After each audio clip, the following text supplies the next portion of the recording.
আল কোরআনের আলো মানুষের হৃদয়ে জ্বালো। মানুষের হৃদয়ে জ্বাললে আর কোনো সমস্যা হবে না।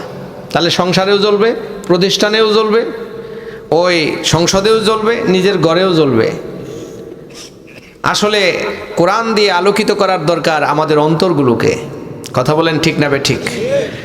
কোরআন দিয়ে যদি আমাদের অন্তরগুলোকে আলোকিত করতে পারতাম তাহলে সমাজ থেকে অন্ধকার দূর হয়ে যেত।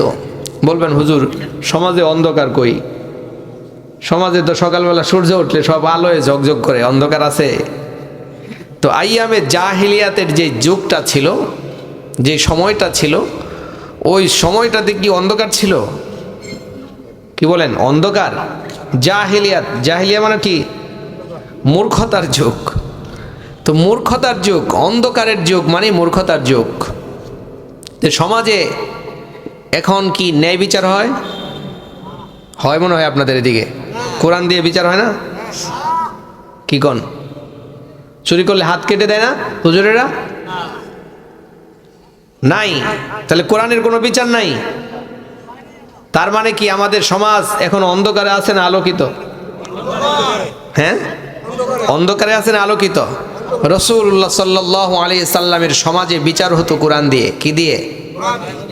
সমাজ পরিচালিত হতো কোরআন দিয়ে, পরিবার পরিচালিত হতো কোরআন দিয়ে, সংসদ পরিচালিত হতো কোরআন দিয়ে। আমাদের সংসদে কোরআন নাই, সমাজে কোরআন নাই, পরিবারে কোরআন নাই। তাহলে কোরআনটা আছে কোথায়? খালি মাদ্রাসায় আর নামাজে। তাহলে আমাদের সমাজে অন্ধকার আছে না নাই? তাহলে এই অন্ধকার দূর হয়ে যেত যদি আমরা কোরআনের বিধান বাস্তবায়ন করতাম, আর কোরআনের আলোয় যদি আমরা সবাই আলোকিত হইতে পারতাম।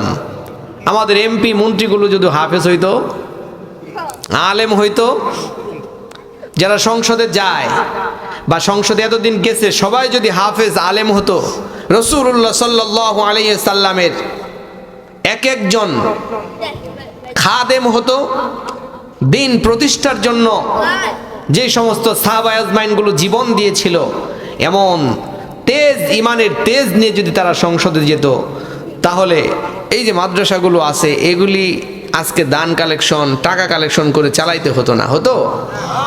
আমার দূর থেকে এসে ওয়াজও করার দরকার থাকতো না। স্বাধীনতার 54 বছর বাংলাদেশ যদি স্বাধীন হওয়ার পর থেকেই বাংলাদেশে কোরআন শিক্ষাটাকে প্রত্যেকটা প্রতিষ্ঠানে বাধ্যতামূলক করা হতো। কোরআন শিক্ষা বাধ্যতামূলক।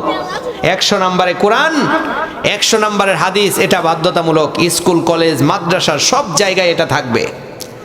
তাহলে আমার মনে হয় না যে এত দূর থেকে এসে হুজুরদের ওয়াজ করা লাগতো, কারণ আপনারা সবাই কোরআন জানতেন, সবাই হাদিস জানতেন, কিন্তু এটা হয় নাই।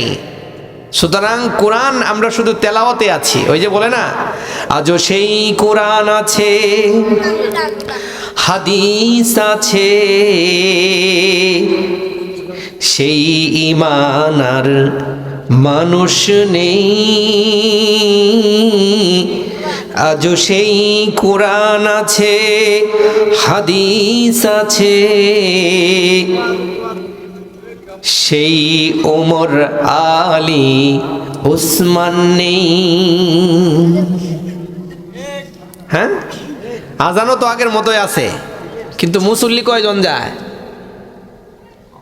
হ্যাঁ, মুসল্লি কয়জন যায়? হাইয়া আলাস সালাহ, হাইয়া আলাল ফালাহ। আসো নামাজের দিকে, আসো কল্যাণের দিকে, কয়জন বা গিয়ে মসজিদে হাজিরা দিয়ে নামাজ আদায় করে? মুয়াজ্জিন এত সুন্দর করে আজান দিচ্ছে, হাইয়া আলাস সালাহ,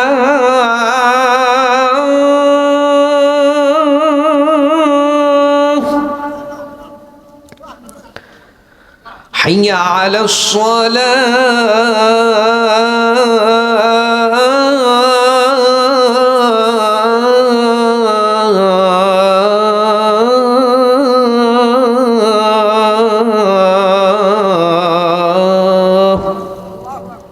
এত সুন্দর করে ডাকতেছে আমাদের, ডাকে না? প্রত্যেক দিনই তো ডাকে 5 বার করে। আমরা কয়জনে সাড়া দেই? তার মানে কোরআন আমাদের আছে ঠিকই, কিন্তু ভিতরে নাই। এই জন্য আমরা তাকবীরটা দিব। আল কোরআনের আলো মানুষের কোথায় জ্বলবো? মানুষের হৃদয়ে জ্বালাবো। আমরা কোরআনের আলো হৃদয়ে জ্বালাতে এখানে বসেছি সবাই, আমরা সবাই এসেছি। আমরা যারা আলোচক, আমার চাইতে প্রবীণ যোগ্য ওলামায়ে কেরাম এখানে আছে। আমরা তো ছোট মানুষ, আমাদের বয়স কম, এলেম কালাম কম, এরপরেও আমাদের নিয়ে আসছে কথা বলার জন্যে। তো আমরা সবাই চাই কোরআন দিয়ে আমাদের জীবন, ব্যক্তি জীবন, পারিবারিক, সামাজিক, রাষ্ট্রীয়, অর্থনৈতিক, রাজনৈতিক সব জীবন আমরা রসুলের মতো, রসুল্লাহ সাল্লাল্লাহু আলাইহি সাল্লামের মতো কোরআন দিয়ে সাজাবো, সাজাতে চাই। যদি আমরা এটা পারি তাহলে আমরা সাকসেস, আর যদি আমরা এটা না পারি তাহলে আমরা ব্যর্থ। রসুল যেই কোরআন প্রতিষ্ঠার জন্য সারা জীবন সংগ্রাম করেছে, জিহাদ করেছে, সাহাবায়ে আজমাইনগুলো রক্ত দিয়েছে, খুবাইব, খাব্বাব, হযরত বেলাল রাদিয়াল্লাহু তাআলা আনহু সহ অসংখ্য সাহাবায়ে কেরাম যাদের রক্তে রঞ্জিত হয়েছে মাটি, এই সাহাবীদের প্রচেষ্টা ছিল কোরআনের বিধান বাস্তবায়ন করা, লা ইলাহা ইল্লাল্লাহ প্রতিষ্ঠা করা। লা ইলাহা ইল্লাল্লাহর দাম আছে না নাই? জোরে বলেন আছে? সবাই পড়েন লা ইলাহা ইল্লাল্লাহু মুহাম্মাদুর রাসূলুল্লাহ। নবীজি দুনিয়া থেকে চলে যাবেন, জিবরাইল সামনে দাঁড়ানো, আজরাইলের সাথে দাঁড়ানো। জিবরাইলের সাথে নবী আমার কথা বলে, জিবরাইল রে আমি চলে যাচ্ছি, কিন্তু আমার মনে বড় ব্যথা, আমার মনে বড় কষ্ট। রাসূল কান্না করে।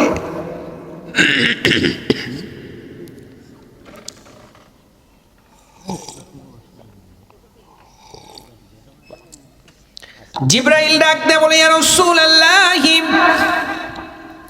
ইয়া হাবিবাল্লাহ, আপনি কাঁদেন কেন? আপনি আল্লাহর সাথে সাক্ষাতের জন্য যাবেন, এটা খুশির খবর, কিন্তু আপনি কান্না করতেছেন এই সময় কি কারণে? রাসূলুল্লাহ সাল্লাল্লাহু আলাইহি ওয়াসাল্লাম বলেন, জিবরাইল রে আমার এই মুহূর্তে কান্নার কারণ হলো আমার গুনাহগার উম্মতগুলোর কি হবে? আমি যদি দুনিয়া থেকে চলে যাই গো, আমার উম্মতগুলোর কি অবস্থা হবে? আমার উম্মতগুলোকে আমি কার কাছে দিয়ে যাব? জিবরাইল যাও আল্লাহর কাছে যায় বলো আমার উম্মতের কি দশা হবে, কি উপায় হবে। জিবরাইল চলে গেলেন আল্লাহর কাছে। আল্লাহ বলেন, জিবরাইল আমার রাসূলকে যায় জানায় দাও, আমার রাসূলের উম্মত যারা কিয়ামত পর্যন্ত আসবে, আমি আল্লাহ প্রত্যেকটা উম্মতের জিম্মাদার হয়ে যাব। আরো জোরে বলেন সুবহানাল্লাহ।